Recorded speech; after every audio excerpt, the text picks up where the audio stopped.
News from across the Federation, spanning the region and covering the globe. This is the KyssFM SKN News Now Evening Edition, your one true source for news. And now your presenter.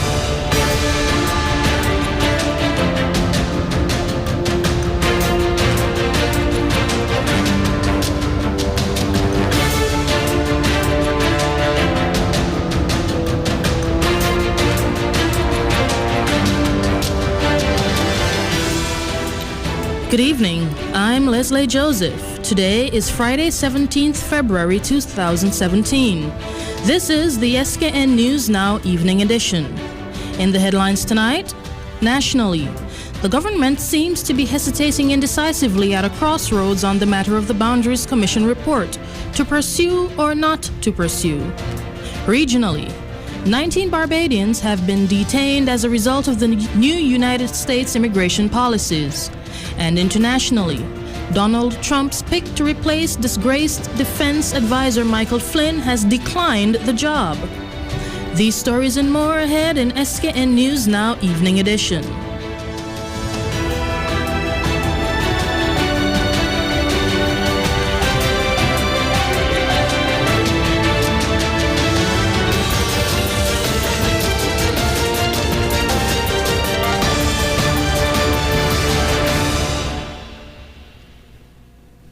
On the matter of the Boundaries Commission report, the government seems to be hesitating indecisively at a crossroads, to pursue or not to pursue. This is the theory of the St. Kitts Nevis Labour Party parliamentarians, Right Honourable Dr. Denzel Douglas and Honourable Marcella Liburd. In an appearance on KyssFM yesterday, former Prime Minister and Labour Party leader, the Right Honourable Dr. Denzel Douglas, dismissed the notion that the boundaries recommended in the disputed report would have given the Labour Party an unfair advantage in an election. I believe I told the media personnel this morning that the boundaries as they are now from the Commission's report are fairer than the boundaries that we had our elections on. Because I think the Commission, having been tested and tried, and guided entirely by the court, came up eventually with a report that was reflective of the constitutional requirement in every way. The number of inhabitants in each constituency, as part and parcel of the guidance from the Constitution, is near equal. It has taken into consideration the geographical disposition of some of the constituencies, the topography, etc. And it came up with a report that we never entirely said it was 100% for us. Can be. But we believe that after being in government for nearly 20 years, we had a duty to come up with something that was reflective of fairness and justice. And the law? And the law. And we went along with it. Of course, we had questions, but we went along with it. And so I made the statement this morning that whether or not it is fairer and better for us in the Labour Party is really not in question here. It is what we believe is the fair and just position with regard to the constituencies under which we will contest an election. Ms. Liburd, an attorney, explained that while in opposition, the Team Unity administration had opposed the Boundaries Commission report in court as they had a number of objections to it. She said what remains to be seen is whether or not Team Unity will continue to pursue the matter or conveniently withdraw their objections from the court now that they form the government. My understanding is that the matter is before the court. We had the report from the Boundaries Commission. The government, well, the opposition at the time, which is the current government, they took issue with it and challenged the report for the very same reasons they challenged the one before. You know, the bias of the chairman and not enough consultation, the same reasons. So it's like deja vu. And so the matter is before the court for that issue to be tried. The government, to me, would have to decide whether or not they want to pursue that court matter, whether they want to discontinue the court matter, as they seem to be suggesting, and that they will just discontinue it and then form their own thing.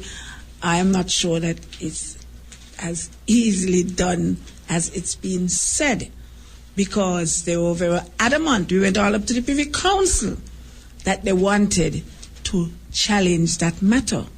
So it would really be, it'd be interesting to see if after all of the Privy Council and all of this, all they want to do now is take the matter out of the court, discontinue that particular matter. So as far as I'm aware, the matter is before the court. The matter is supposed to get a sort of agenda for trial of the matter to determine whether or not the case they're bringing, that there was some fault with the boundaries report, holds. So again, I say they seem to be in a problem because they don't seem to know whether or not they want now to pursue the matter or whether they want to abandon the matter. Dr. Douglas added that as a parliamentarian and the leader of a political party, he too has an interest in seeing the matter resolved on behalf of the public. One wonders whether the matter is left entirely up to the government, because I believe that I have an interest in the matter. Mm-hmm. Even though at that time I was a respondent, I still have an interest, because I believe that the matter is obviously of public interest. I'm a parliamentarian. I'm the leader of a political party, albeit the largest political party in this country. And I believe that we should therefore have some kind of right to appeal to the court to give us some kind of direction and directive as to how we can begin to perceive this matter eventually. Because as the Honorable Marcella just said, is it that the government is just simply waiting for the constitutional period of time to have arrived so that it can just simply go into the parliament, have another boundaries commission established, hearings executed by that commission, and then a new report is presented? So what happens to that report? There may be ships on the horizon, but not so for hopes of a new Bastyr High School. This is the verdict from Honorable Conress Maynard, Opposition Labour Party parliamentarian for constituency number 3.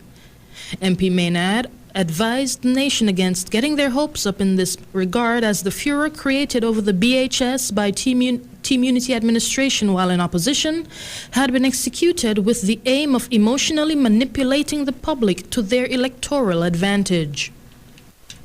There is no new Bastyr High School in sight. Do not get your hopes up for 2017. Do not get your hopes up for 2018. There is no new Bastyr High School in sight. If you look out on the horizon, all you will see is the line between the water and the sky.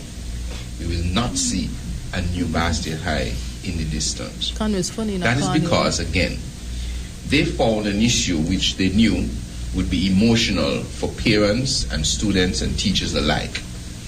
And in their quest to attain political power, they sought to exploit it as much as they possibly could. The young member of parliament noted that upon review of the scientific reports on BHS from the Caribbean Public Health Agency, CARFA, the Caribbean Industrial Research Institute, CARIRI, and the National Institute for Occupational Safety and Health, NIOSH, the Team Unity administration realized they had been undeniably wrong. According to Maynard, for them to admit this now would, quote, tear the whole political argument apart. They thought that there would be some sort of silver bullet. There would be some sort of, they would find the fire. That and damning piece of evidence. When they read the report and found nothing, all they could say is, it got to be something missing.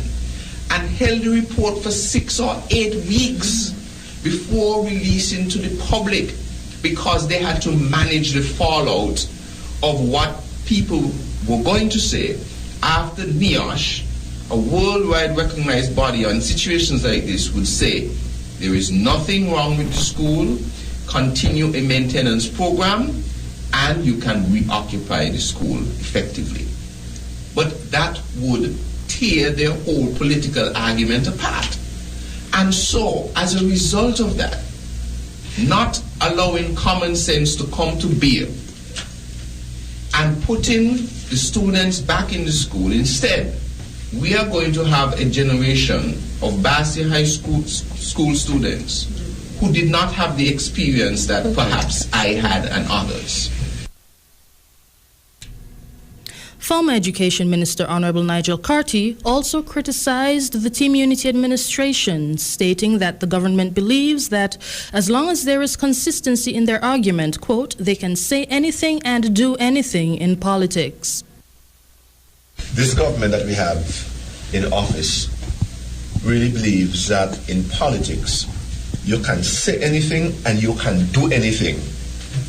That all you have to do is to be consistent in saying it and in doing what you want to do. So, for example, they started out with this Basque High School story. Mm-hmm. They believe now that it would be political suicide if they were to accept the reports that have been issued by the most credible organizations in the entire world, and that a Minister of Education who is an accountant and a Prime Minister who is an accountant can assure themselves that they are taking the right and proper action in basically dismantling the Basta High School, which has been vetted and tested by these renowned organizations, because they have a political agenda that would be undermined by their acceptance of the report. Nevis Reformation Party leader Honorable Joseph Parry has criticized the leadership of the Concerned Citizens Movement over their silence on criminal activity in Nevis. In an address to the nation on February 15th, Mr. Parry stated that the Nevis Island administration's silence has served to foster an attitude of acceptance of criminal activity among the Nevisian population. A very serious breach of security occurred a few months ago at the Vance Amory International Airport. That incident has repercussions that continue to reverberate well beyond the disappearance of a National Bank ATM and the cash it contained, because it causes us to wonder about the safety of any aircraft parked overnight and fuel stored to supply aircraft using our airport. To date, neither the good people of Nevis living in Nevis, or nationals in diaspora, or other concerned affected parties abroad have been respected enough to be told what happened, or more importantly, the steps that will be taken or have already been taken by the government to prevent a repeat of this serious breach of security. This practice policy of CCM leadership to remain silent on the continued spate of murders and other heinous crimes has failed to register the island's outrage at these terrible acts of violence and has consequently created a sense of normalcy about it. The former premier continued that it is evident that the NIA's silence has emboldened the island's criminal elements, as even the most heinous crimes now occur during the day. Murders and armed robberies were once conducted exclusively from the shadows and under the cover of night.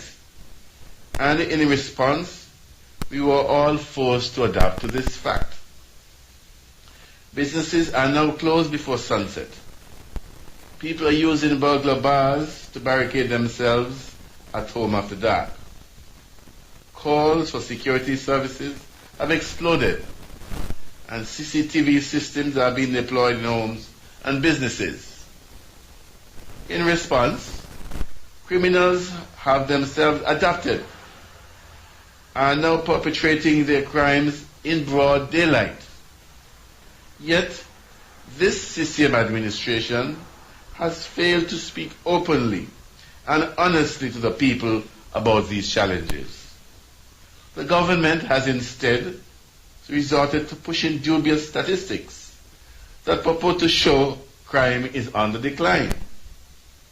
I am here today to tell the Emperors Van Zamrick and Mark Brantley that they are naked.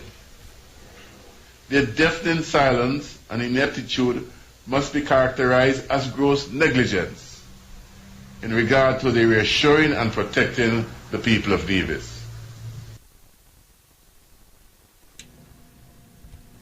St. Kitts and Nevis was a no-show at the 28th Intercessional Meeting of the Heads of Government of the Caribbean Community, CARICOM, which concluded in Guyana today. It is the first time in living memory outside a closely held general election that the Prime Minister of the Twin Island Federation, the Minister of Foreign Affairs, the Permanent Secretary, or the Ambassador accredited to CARICOM did not attend a CARICOM Heads of Government meeting. There has been no official statement from the Office of the Prime Minister, Dr. the Honorable Timothy Harris, for his absence, or even a representative of the government of St. Kitts and Nevis at the February 16th and 17th meeting. Heads of government convened to discuss a wide range of issues critical to the development of the region, including correspondent banking. CARICOM has mounted an active advocacy initiative and has raised awareness among the United States, European Union, World Bank, International Monetary Fund, and other parties in relation to the issue. Trans-border crime was also discussed at the two-day meeting, with the drafts of the arrest warrant treaty and return and sharing of assets examined by heads. Tourism in the region, the status of the CARICOM single market and economy, CARIFESTA 13, which Barbados will host in August this year, information and communication technologies for development, and relations with the Dominican Republic were also tabled. Time was also spent discussing protocol for the amendment of the revised Treaty of Chaguaramas to incorporate the Council for National Security and Law Enforcement, CONSLE, as an organ of the community, and the CARICOM Implementation Agency for Crime and Security, IMPACS, as an institution of the community. Regional leaders further sought to ratify decisions arising from the 37th regular meeting of the Conference of Heads of Government of CARICOM held in Guyana last year. There were also closed-door sessions to discuss regional security as well as border issues affecting Belize and Guatemala, as well as Guyana and Venezuela. Finally, this evening in national news, the Right Honorable Dr. Denzel Douglas has condemned the unfair treatment of the ferry and cargo vessel, the MVC Hustler. On February 15th, a message was circulated on social media stating that the MVC Hustler would be temporarily suspending trips between St. Kitts and Nevis. Preceding this announcement was a letter from the St. Christopher Air and Seaports Authority, SCASPA, which stipulated that as of Monday, 6th February, quote, all loading and unloading of commercial cargo by ferry operators at the Bastyr Ferry Terminal would be discontinued, end quote. Dr. Douglas has commented on the issue, stating that, according to what has been circulated in the media, a situation fraught with conflicting interests was about to unfold. There's an outcry out there with regard to the situation with the Sea Hustler motor vessel that runs between St. Kitts and Nevis. What people are saying in the media is that one of the members of the Harris family is importing a boat that is going to be plying between St. Kitts and Nevis. And that is why people like Sea Hustler and so have to be out of the competition. We where is the proper accountability? Where are the structures, legislative or otherwise, that are in place to ensure that these conflicts of interest do not emerge and take root here in our country? The MVC Hustler is the only ferry operating in the Federation that can accommodate large cargo items such as shipping containers. Items ferried between the two islands are mainly stock items for supermarkets whose main branches are located on St. Kitts. A source close to the captain of the ferry informed KyssFM of a pending meeting with SCASPA and stated that no comment will be made by the management of the ferry on the matter until afterwards, depending on the outcome. Still to come in regional developments, the ECCB has announced that a new credit bureau is coming soon. SKN News Now continues in a moment.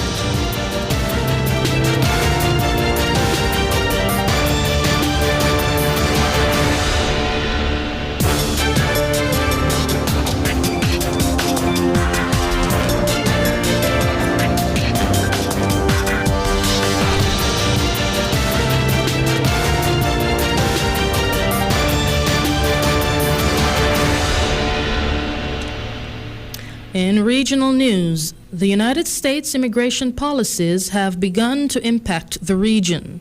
Barbados' Prime Minister Frundle Stewart has announced that 19 Barbadians have been detained since the announcement of the new U.S. immigration regulations. More than a dozen Barbadians have fallen prey to the United States travel ban. That's according to Prime Minister Frundle Stewart. He made the revelation in Guyana, where he's attending the 20th CARICOM Intersessional Summit, saying he had received word that 19 Barbadians were detained in the U.S. He says government will be investigating the reports, even as he expressed surprise that Barbadians and other Caribbean nationals were being rounded up by American authorities in keeping with President Donald Trump's controversial January 27 order, which was intended to keep terrorists out of the U.S. Only in the meeting this morning, the foreign minister showed me a text message or email she had just received saying that 19 Barbadians had been identified in this whole process. We did not see ourselves as threatened, having regard to the statements that were coming out of the United States of America. Now, it's not immediately clear whether the 19 Barbadians are Muslims. And when we contacted the secretary of the Barbados Muslim Association, Suleiman Bulbulia, he told Barbados Today he was unaware of the detentions. The Antigua and Barbuda Bankers Association is supporting a move by the Eastern Caribbean Central Bank to introduce a credit bureau in the region, deeming it something that is desperately needed in the loan financing sector. President of the association, Michael Spencer, told those attending the Antigua and Barbuda Chamber of Commerce Breakfast Forum this Thursday that the present due diligence which banks conduct before granting a loan is far too time-consuming and tedious. Noting that a system similar to the credit score system in developed countries is absent and makes checks on loan applicants' financial health difficult and tedious, Spencer argued that a credit bureau which provides institutions with information on the credit worthiness of an individual would, quote, help with the speed and efficiency of the process and would produce more accurate information about applicants. According to Mr. Spencer, an alternative to a more detailed credit score system could be a report by the Bureau which gives general information on the customer's financial health. In response, the featured speaker at the forum, Governor of the Eastern Caribbean Central Bank, Timothy Antoine, assured that a credit reporting bill, which has been in circulation since 2016, will be placed before the Monetary Council on March 2nd. St. Lucia's Prime Minister Alan Chastanet is embracing what he calls his radically different views on matters relating to the country's foreign policy. He says his government has not pursued funding from the Bolivarian Alliance for the Peoples of Our America, or ALBA, or from crisis-stricken Venezuela. Additionally, Chastanet says his position on relations with Venezuela is well documented and greatly contrasts that with that of former administrations. When it comes to financing for development, Prime Minister and Minister for Finance Alan Chastanet says he is pursuing funding through a new model of diplomacy and foreign relations. The approach will see less of the Latin American Caribbean Alliance ALBA and its energy cooperation initiative PetroCaribe. The Prime Minister is setting his sights elsewhere. Our government has a very different position, and we have basically not pursued securing any funding from ALBA or through Venezuela. We continue to have a respectful relationship. There are many countries in our region that have a very close relationship with ALBA and also with Venezuela. And out of respect for them, St. Lucia just doesn't make any comments. But clearly, we're looking to develop other relationships, and that's what we're focusing on. St. Lucia became a full-fledged member of ALBA in August 2013, hoping to help reduce fiscal imbalance and ensure energy security. Recent times have, however, brought headlines from Venezuela that focused less on the oil-rich nation's alliances and social programs and more on issues such as severe food and supply shortages and hyperinflation. Crime has also taken a serious toll on the country, a scourge the Prime Minister says is spilling over to St. Lucia. My biggest concern is the increase in the number of drug trafficking cases and also arms coming into our country, and Venezuela has been a big source of that. Now, some people would suggest that the problems in Venezuela are creating that. Right now, my government's position on Venezuela and with ALBA is that while we're not active members, we are not active participants with those entities, and we are looking to develop relationships with other regions and other countries in the world. The St. Lucia Labour Party's Dr. Ernest Hilaire told HDS News Force on Wednesday that he was expecting an official position on St. Lucia-Venezuela relations based on Chastanet's past criticisms. You would recall when the present government was in opposition, they were very critical of ALBA, they were very critical of our relationship with Venezuela and other Southern American countries, and now it is a government, and to be consistent, one would have expected that they would have withdrawn and that they would have ceased all relationships. ALBA was formed in 2004 with an emphasis on poverty eradication and the fight against social exclusion. All independent member states of the OECS are members of the regional mechanism. Coming up in the international segment of SKN News Now, North Korea's silence following the death of their leader's half-brother is raising suspicion. Details on SKN News Now in just a moment.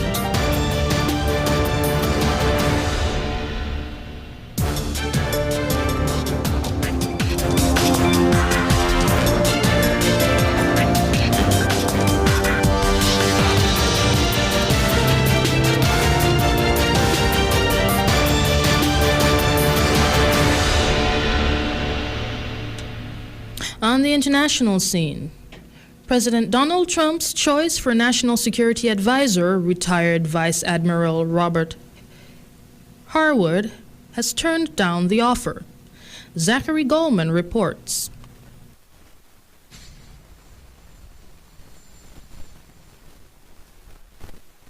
As of today, we are officially putting Iran on notice.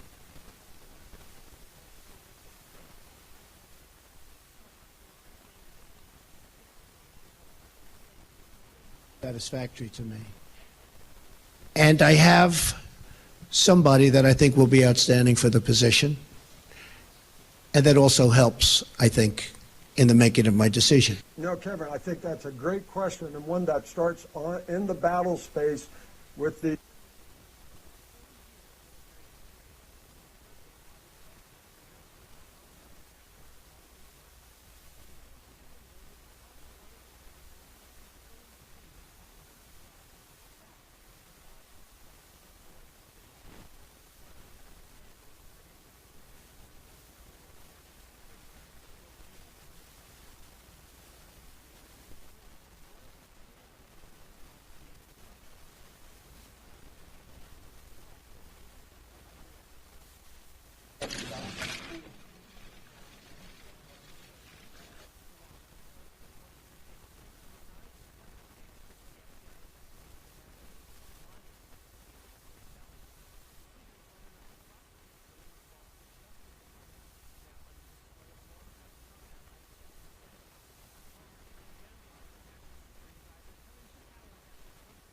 this administration is running like a fine-tuned machine.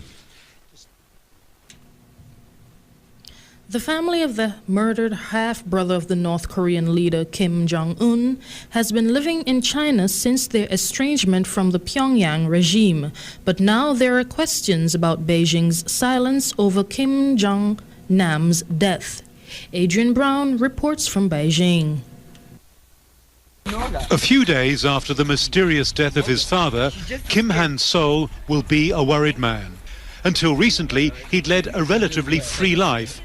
In 2012, he was just another student at Mostar University in Bosnia-Herzegovina, where he spoke exclusively to Al Jazeera about his hopes for the future. I was thinking about, before going to university, doing like volunteer work. I haven't decided where yet, but doing volunteer work, and then after that I'll go apply somewhere. Whatever plans he had are probably now on hold.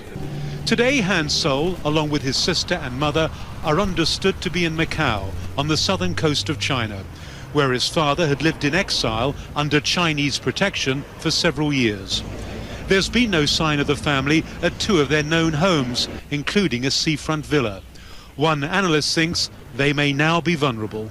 You know, if I were them, I would certainly be looking for some sort of protection or to get away from any potential threats. China's leaders have yet to officially respond to the death of Kim Han-sol's father. Over the years, though, they had nurtured him as an alternative leader in the event that his half-brother's regime collapsed. And it's that link that may have cost him his life. Yes, I think China is extremely perturbed. Anybody who's even remotely close to China, who's a go-between between North Korea, has been killed. He says the fact that Kim Jong-nam had no bodyguard when he was killed was perhaps a sign that he was no longer regarded as an asset by the Chinese government. His death continues to transfix many on Chinese social media, with some users worrying that China's being tainted by its ideological ties to North Korea. I don't know the exact details, but I'm appalled that in a modern era, things like assassinations are still happening. I think this must be the internal fighting within the Kim family. It seems to be happening for every dynasty to fight for power. China is North Korea's only ally. Most of the food and fuel the North receives passes through the Chinese city of Dandong. In spite of UN sanctions, trade between the two appears to be thriving. This place is a reminder of the Chinese and North Korean soldiers who died fighting together in the Korean Civil War. A bond that still seems to count for more than the North's erratic actions today. But for how long? In the ever-deepening South Korea corruption scandal, which led to the impeachment of President Park Geun-hye, Samsung boss J.Y. Lee has been placed under arrest for his role in the affair. J.Y. Lee, the de facto head of the Samsung Group, has been arrested on suspicion of involvement in a corruption scandal that has led to the impeachment of South Korea's President Park Geun-hye. Lee is accused of paying the equivalent of some 34 million euros to business leader Choi Soon-sil and to foundations she heads in return for political favours from her friend, the president. The prosecutor's office now has 20 days to formally charge Lee. It alleges the money represented bribes from Samsung. Both the tech giant and Lee deny any wrongdoing. Last month, the same court rejected a request by prosecutors for the issue of an arrest warrant for Lee. However, fresh evidence is now said to have come to light. President Park remains in office but has been stripped of her powers while the investigation is underway. She too denies wrongdoing but has expressed regret for the way in which she conducted her relationship with Choi, who, charged with coercion and attempted fraud, also protests her innocence. That ends the international segment of SKN News Now. Now for a recap of our top stories. Nationally, the government seems to be hesitating indecisively at a crossroads on the matter of the Boundaries Commission report, to pursue or not to pursue. Regionally, 19 Barbadians have been detained as a result of the new United States immigration policies. And internationally, Donald Trump's pick to replace disgraced defense advisor Michael Flynn has declined the job. Stay tuned, Sports Zone is up next.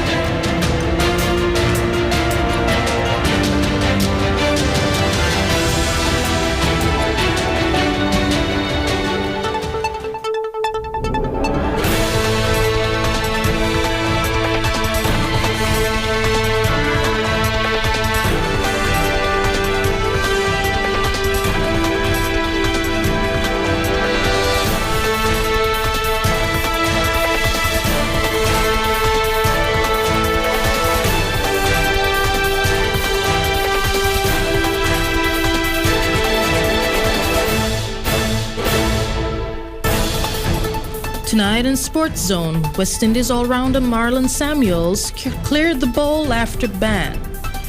We'll be right back with the details of this and other sport developments.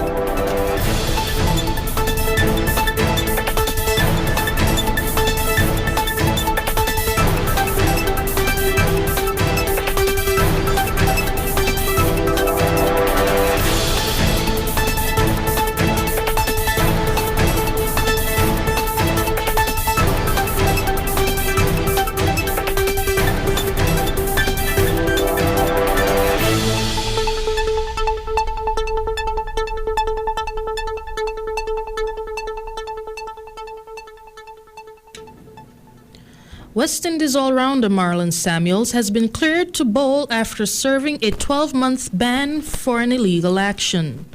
The off-spinner, 36, was banned in December 2015 after being reported during a test against Sri Lanka. Samuels' remodeled action was cleared after testing at Loughborough University showed his elbow extension was within the permitted 15 degrees. He was taken 41 test wickets and 85 in one-day internationals as well as 19 in 2020 internationals. Samuels was first banned from bowling in 2008 and continued in the West Indies side as a batsman before being cleared to bowl again in 2011. However, he was banned from bowling his quick deliveries in 2013 after being reported in a test against India. Organizers promised the 2016 Rio de Janeiro Olympics would bring long-term benefits to the Brazilian city and its residents. Yet, 6 months on, the famed Maracana Stadium lies abandoned and the Olympic pool is empty apart from puddles of stagnant water. 6 months on from the Rio Olympics and the Maracana Stadium lies abandoned. The Olympic pool empty apart from stagnant water. The roar of the crowd at gold medal winning glory all but a distant memory. The mythical Maracana, site of the opening and closing ceremonies, is inaccessible to tourists, its iconic pitch giving way to dirt and scrub. Electricity was cut recently amid a dispute between those in charge. It's a waste. A lot of money was invested and it's not benefiting the population. This man says he feels sadness and disappointment, accusing the government of corruption. Officials blame delays and disrepair on a series of factors, from Brazil's continuing recession to disagreements with contractors and a change in mayors after elections in October. What really happened was the local government changed. There were agreements with private entities that didn't work out, promises that never came to pass, but they will. In the meantime, the multi-billion euro legacy of South America's first ever Olympics remains distinctly bittersweet.